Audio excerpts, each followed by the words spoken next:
I wanted to identify some of the people that have been important that you've been talking about in your summit, who have those characteristics that give them character, that allow them to be leaders, whether it's in business or in another area of life. Because I think it really matters. I think when, we live in a world right now where there's a lot of division and argument, and when you meet people who seem to have a certainty and a humility and are willing to learn to go forward and to work with others and do interesting things in a range of fields, they really do stick with you.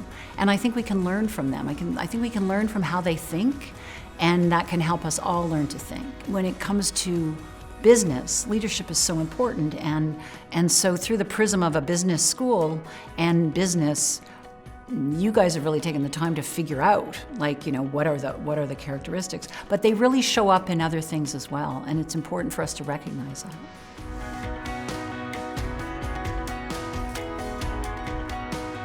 The people who have impressed me the most are people who have essentially evolved, right? Or they've just grown and kept growing. None of us just does the first thing and does it right. And sometimes the best leaders learn from mistakes, or they learn from adversity and they pick themselves up and they keep going. There might be something in your core that you always keep, but you may not even know you have it until you're faced with reasons to bring it out and to make a decision and go forward. We see that with the whole issue of integrity and having a moral compass.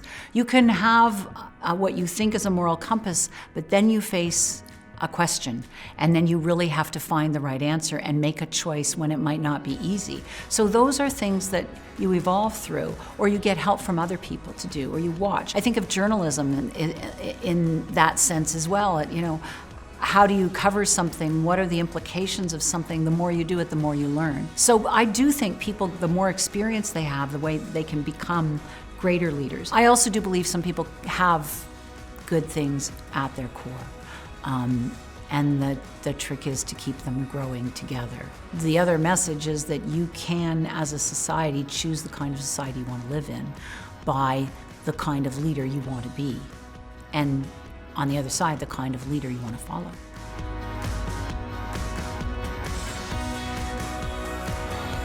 When you get into big issues of journalism, there are a lot of nuances, right? It's not black and white. How do you handle an investigative report where you're going to actually expose things that are going to be painful to know about or something like that? How do you go about making sure you do your due diligence? You don't just come out of the gate knowing exactly what to ask. And so you look for leadership from those around you. And I've been lucky enough to work with people that, you can brainstorm some things and ask advice. Somebody once gave me a really good piece of advice. They said, don't just pick your job, pick your boss. So I thought, I didn't have enough political experience. And so I really wanted to go to Ottawa.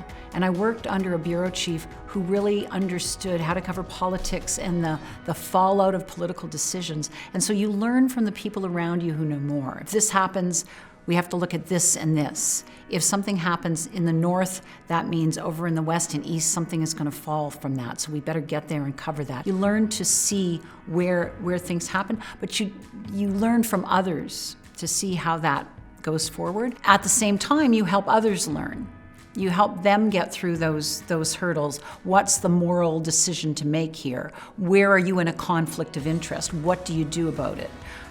How do you move forward now? Those kinds of things that are all surrounding the basic journalism, piece.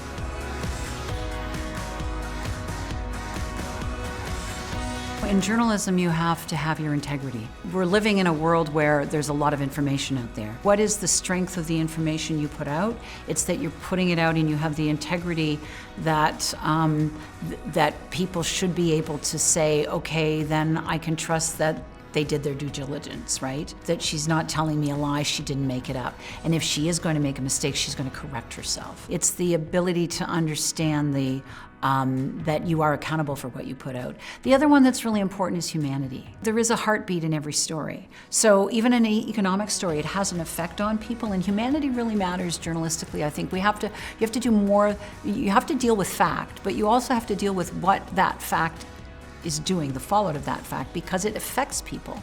And you have to look at how it affects people. And you have to do that without a bias. Just because you might in your personal life agree to think that's okay. Is it really okay? And is it okay for them? It's not. You have to weigh all of those things, and then you have to be true to the journalism.